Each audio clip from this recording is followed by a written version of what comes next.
बच्चों, स्वागत है आपका इस वीडियो में जिसमें हम पाठ 4 जो भारत की खोज का युगों का दौर उसके पहले 4 अंशों की बात करेंगे। तो शुरू करते हैं बच्चों। पहला है गुप्त शासन में राष्ट्रीयता और साम्राज्यवाद। तो मौर्य साम्राज्य के अवसान के बाद शुंग वंश का उदय हुआ है, मतलब मौर्य साम्राज्य खत्म हुआ और शुंग वंश स्टार्ट हुआ। इनका शासन छोटे क्षेत्र पर था। उत्तर में काबुल से पंजाब तक बाख्तरी या भारतीय यूनानी फैल गए थे। उन्होंने मेनांडर के नेतृत्व में पाटलिपुत्र पर आक्रमण कर दिया, पर उनकी हार हुई। उन्होंने बौद्ध धर्म स्वीकार कर लिया और मिलिंद नाम से प्रसिद्ध हुए। मतलब मेनांडर ने बौद्ध धर्म स्वीकार किया और मिलिंद नाम से प्रसिद्ध हुए। बौद्ध आख्यानों में उन्हें संत कहा गया है। इस प्रकार यूनानी और बौद्ध कला का जन्म हुआ। मध्य एशिया में शक लोग ऑक्सस नदी की घाटी में बस गए। ये शक बौद्ध और हिंदू हो गए। यूई चियों सुदूर पूरब से आए। अब ये देख सकते हैं अलग अलग जो प्रजातियों के लोग। इनमें से एक दल कुषाणों का था। उन्होंने उत्तर भारत पर अधिकार करके अपने राज्य का विस्तार कर लिया। उन्होंने मध्य एशिया के बड़े भाग पर कब्जा करके अपने साम्राज्य को और व्यापक तथा मजबूत बना लिया। उनमें से कुछ ने हिंदू धर्म तथा अधिकांश ने बौद्ध धर्म अपना लिया। कनिष्क उनका सबसे प्रसिद्ध शासक था, जिसका बौद्ध कथाओं में उल्लेख मिलता है। उनकी राजधानी तक्षशिला के निकट पेशावर थी। उसके निकट पेशावर जो पाकिस्तान में है। यहाँ भारतीयों की मुलाकात चीनियों, ईरानियों तथा तुर्कों से होती थी। तो इनकी विभिन्न संस्कृतियों के मेल के फलस्वरूप मूर्तिकला और चित्रकला की एक सशक्त शैली का जन्म हुआ। कुषाण काल में बौद्ध धर्म 2 संप्रदायों हीनयान और महायान में बट गया। इनके मध्य विवाद उठने लगा। इन विवादों से अलग एक नाम नागार्जुन जी का है, जो बौद्ध शास्त्रों तथा भारतीय दर्शन दोनों के ही विद्वान थे। उनके कारण महायान की विजय हुई। चीन में महायान तथा श्रीलंका और बर्मा, जिसे म्यांमार कहा जाता है, उस वहां पर हीनयान को मानने वाले लोग थे। आप देख सकते हैं बौद्ध धर्म काफी फैल गया था। तो बच्चों, ईसा की 4वीं शताब्दी में जब विदेशियों का आगमन हुआ, तब एक राष्ट्रीय आंदोलन अपना निश्चित रूप ग्रहण कर चुका था। एक अन्य शासक चंद्रगुप्त जी ने नए हमलावरों को मार भगाया और 320 ईस्वी में गुप्त साम्राज्य की नींव रखी। एक चंद्रगुप्त मौर्य साम्राज्य में थे, एक गुप्त में। इस साम्राज्य में एक के बाद एक अनेक महान शासक हुए, जो युद्ध और शांति दोनों कलाओं में सफल थे। आरंभ में जब आर्य भारत आए, तब उन्होंने इसे आर्यवर्त या भारतवर्ष कहा था। ठीक है बच्चों। तब भारतवर्ष के सामने यह समस्या थी कि इस नई जाति और संस्कृति के बीच समन्वय कैसे किया जाए। दूसरे विदेशी तत्व आकर जहाँ जज्ब होते गए, ठीक है, यहाँ जज्ब होते गए दूसरे विदेशी जो तत्व थे। विदेशी आक्रमणों ने उनके सांस्कृतिक आदर्शों और सामाजिक ढांचे के लिए खतरा पैदा कर दिया। किन के लिए? मतलब आर्यवर्त के लिए, आर्यों के लिए। इनके विरुद्ध हुई प्रतिक्रिया का स्वर राष्ट्रवादी था। राष्ट्रवाद मतलब देश, जिसमें राष्ट्रवाद की शक्ति के साथ साथ संकीर्णता भी थी। नैरोनेस भी आ जाती है थिंकिंग में बच्चों। नैरोनेस का मतलब है, देखो अगर मैं भारत की बात करता हूँ, ये थोड़ा है कि जो पड़ोसी देश है उनको मैं मुर्दाबाद कहूँगा। ठीक है। तो हिंदूवाद या ब्राह्मणवाद इस राष्ट्रीयता का प्रतीक बन गया। तो बौद्ध धर्म का जन्म भारतीय विचारधारा से हुआ था, पर यह धर्म मूल रूप से अंतर्राष्ट्रीय या विश्व धर्म था। ऐसे में ब्राह्मण धर्म के लिए स्वाभाविक था कि वह बार बार राष्ट्रीय पुनर्जागरण का प्रतीक बने। ये जरूरी हो गया था तब। गुप्त शासकों का समय बहुत प्रबुद्ध, शक्तिशाली, अत्यंत सुसंस्कृत तथा तेजस्विता से भरपूर था। मतलब ज्ञान। गुप्त काल को गोल्डन पीरियड कहा जाता है ना। इसके प्रसिद्ध शासक समुद्रगुप्त जी को भारत का नेपोलियन कहा गया है। साहित्य और कला की दृष्टि से यह काल बहुत ही शानदार था। गुप्त वंश के शासकों ने लगभग 150 वर्षों तक शासन किया और इतने ही समय तक स्वयं को बचाने के लिए संघर्ष करते रहे। ठीक है ना बच्चों। एक होता है जीतना और एक होता है उस जीत को बनाए रखना।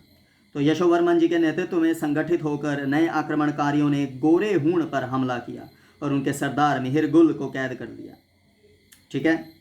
गुप्तों के वंशज बालादित्य ने उन्हें छोड़ दिया, जो उन पर भारी पड़े। हूणों का शासन थोड़े समय के लिए रहा। कन्नौज के राजा हर्षवर्धन जी ने उनका दमन करके उत्तर से मध्य भारत तक एक शक्तिशाली राज्य की स्थापना की। वह कवि और नाटककार भी थे। ठीक है। हर्षवर्धन जी कवि और नाटककार भी थे। हर्ष जी ने हिंदू और बौद्ध दोनों धर्मों को बढ़ावा दिया।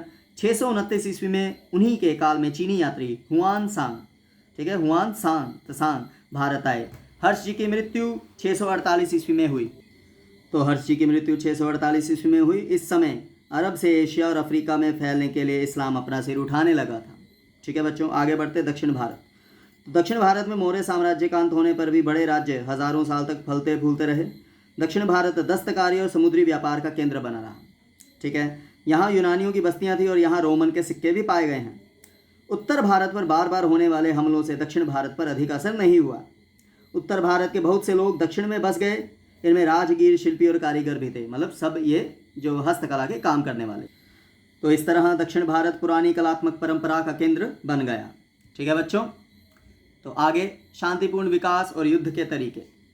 भारत पर बार बार विदेशी हमले तथा एक के बाद एक नए साम्राज्य की स्थापना होती रही, परंतु इसके बाद यहाँ शांतिपूर्ण और व्यवस्थित शासन का दौर रहा है। मौर्य, कुषाण, गुप्त, दक्षिण में चालुक्य, राष्ट्रकूट आदि ने 200-200, 300-300 वर्षों तक राज किया। कुषाण जैसे लोगों ने भी अपने आप को इस देश की परंपरा के अनुरूप ढाल लिया। यहाँ यूरोपीय देशों की तुलना में अधिक शांतिपूर्ण और व्यवस्थित जीवन के दौर चले हैं, मतलब भारत में। अंग्रेजी राज्य में यहाँ शांति व्यवस्था कायम हुई, यह भ्रामक है। ठीक है, मतलब ये सिर्फ एक भ्रम है कि अंग्रेजों ने व्यवस्था कायम की। अंग्रेजी शासन के समय देश अवनति मतलब उन्नति का उल्टा की पराकाष्ठा तथा सबसे कमजोर अर्थव्यवस्था के दौर से गुजर रहा था। इसी कारण यहाँ अंग्रेजी शासन कायम हो सका। ठीक है बच्चों, अब प्रगति बनाम सुरक्षा। भारत में जिस सभ्यता का निर्माण किया गया उसका आधार स्थिरता और सुरक्षा की भावना थी। इस दृष्टि से वह पाश्चात्य सभ्यताओं से अधिक सफल रही। वर्ण व्यवस्था और संयुक्त परिवार युक्त सामाजिक ढांचे ने इसे पूरा होने में मदद की। तो बच्चों, इसमें व्यक्तिवाद के लिए स्थान नहीं रह जाता। इसके विपरीत भारतीय दर्शन नितांत व्यक्तिवादी है। देखिए, हमारा भारत समाज और व्यक्तिवाद दोनों को लेकर चलता है। उनकी सारी चिंता व्यक्ति के विकास को लेकर है।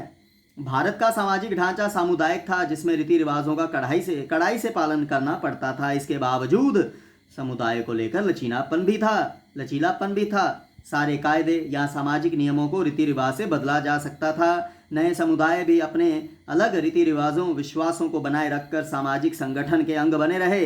इसी कारण विदेशी तत्व यहाँ आत्मसात होते गए, मतलब मिक्स होते गए। ठीक है बच्चों,